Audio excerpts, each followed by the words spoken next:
Now we are going to start building our websites. Before diving in the code, we are going to create a new project folder like we did with the other projects. So first of all, we're going to go to our websites folder and create a new project folder there and call it app landing page.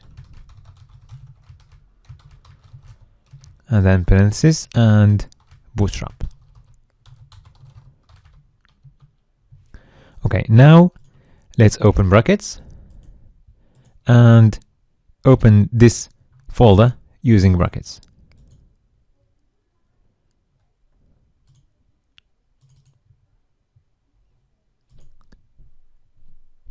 Okay, now we're going to create our index.html file.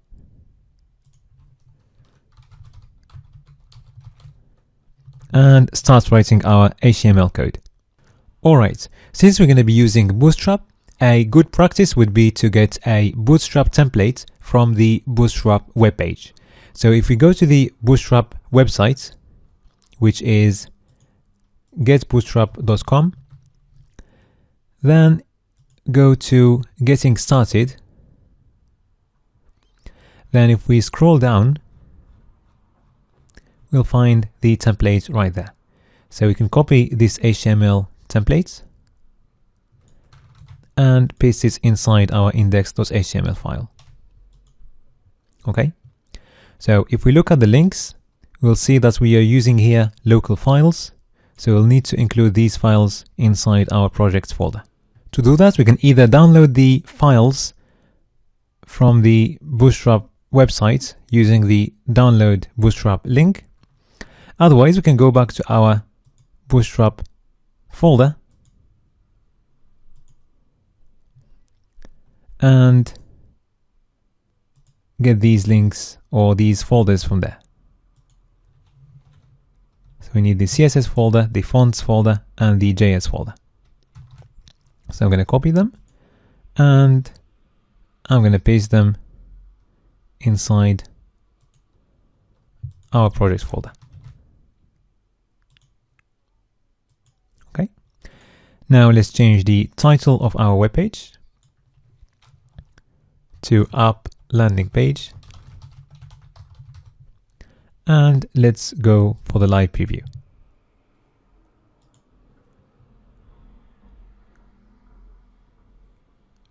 Okay. Now let's get rid of the contents inside the body elements. And now we are starting from a blank page. Alright, now let's create our CSS file where we're going to place all our styling. So we're going to call it styling.css. And let's link it to our index.html file. So let's delete these comments. And copy this link. And just change the href to styling.css. Okay, so if we look at our final website, we can see that we've got a logo and then we've got our featured content. So our featured content is going to go inside a Jumbotron. And since we are styling the Jumbotron with this nice background image, we're going to place our logo inside the Jumbotron as well. So we're going to create a div of class Jumbotron, and we're going to place all these elements inside it. So we're going to go to the body element.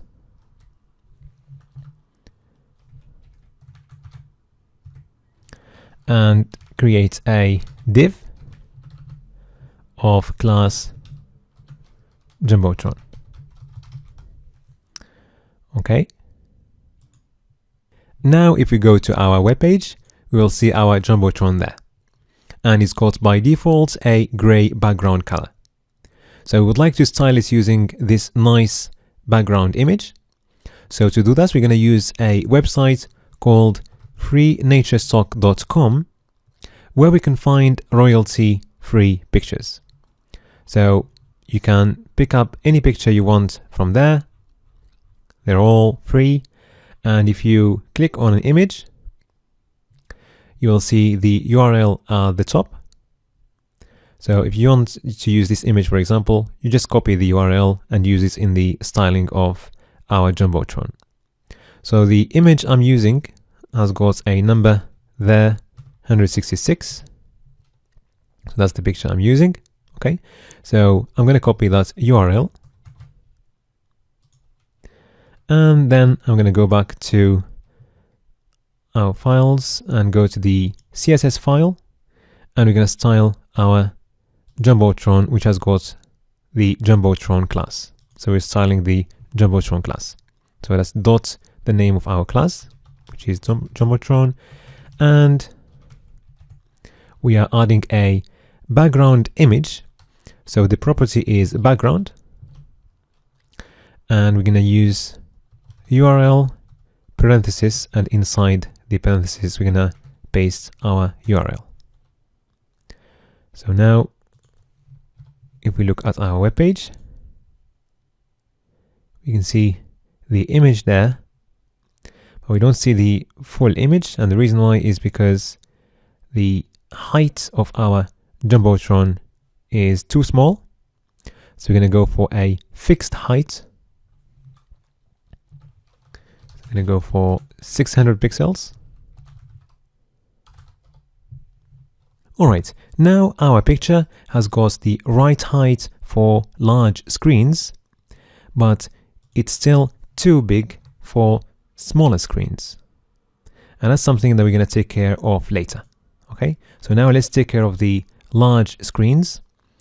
So although it's got the right height, we don't see all the elements of our picture. And the reason why is because we need to scale our picture. So first of all, we're going to take care of the width elements. So we want the original width of our picture to adjust to the width of our page. So to do this, we are going to use another property. I'm going to place it just before the height. This property is going to be background size. So the value you're going to go for is cover. And by doing that, the original width of our picture is going to adjust to the width of our screen. We are seeing this vertical line there because I am still inside the Jumbotron class. That's why we saw it. Okay. Now we've got another issue. In large device sizes, although the width of our picture is fine as it's adjusting to the width of our screen, the height is not fine. And we can tell that a fraction of the picture is cropped at the bottom. If we have a look at small device sizes, and we start with really small ones, we can see that the height adjusts to the height property of 600 pixels, but we can only see a fraction of the width of the image. If we increase the width of our screen or our window, then we can see more width. But once we reach the original width of the picture and we go beyond that, then the picture starts stretching. So the width of the picture gets bigger to adjust to the width of our window. And at the same time, the height is stretching as well because the picture is keeping the same ratio. But we can see that whatever additional height is added to the picture is going to be hidden. And the reason why is because the picture by default starts from the top left of our Jumbotron. So to fix this, what we can do, we can center the picture using two additional values that we can add to the background property. So the first value, we're going to go for center, this value is going to center the picture horizontally, and the second one is going to center the picture vertically. So now if we start from small devices, we can see that we're always looking at the picture from the center horizontally. Okay. And once we go beyond the original width of our picture and the height starts stretching as well, then we look at the picture also from the center vertically. Okay. So now we have finished styling our Jumbotron and we are ready to start adding elements inside it.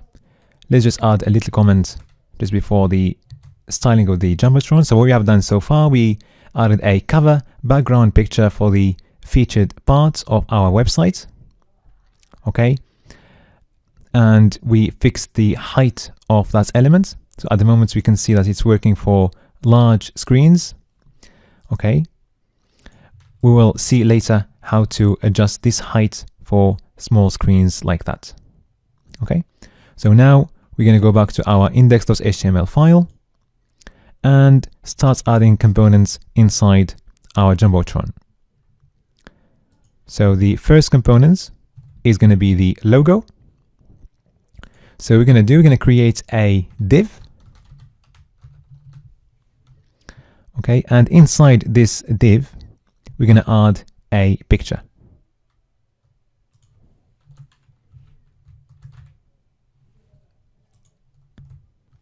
We're going to create this picture using the Logo Maker website. Okay.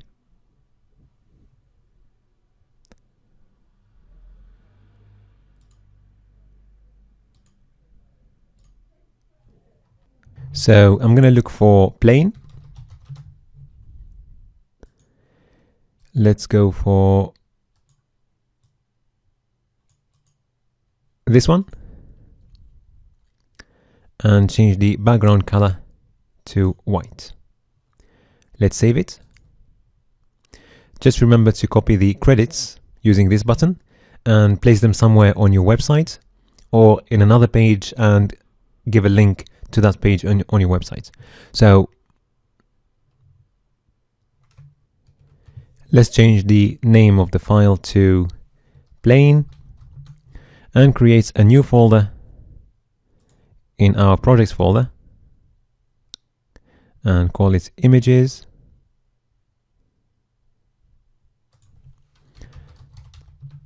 Where we're going to drag our picture. All right.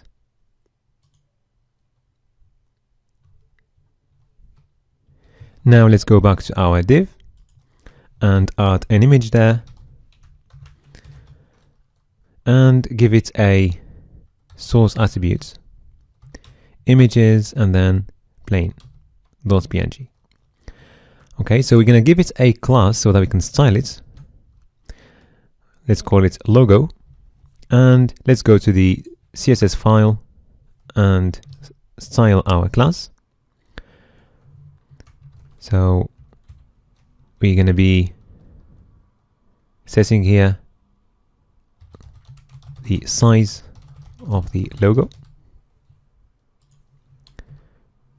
So the syntax is dot followed by the name of the class, which is logo. And we're going to change the width and the height. Okay, so let's go for a width of 75 pixels and a height of 75 as well.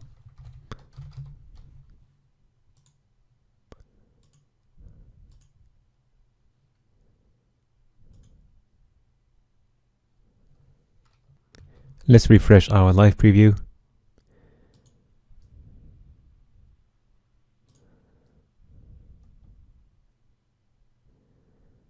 And now we can see the picture.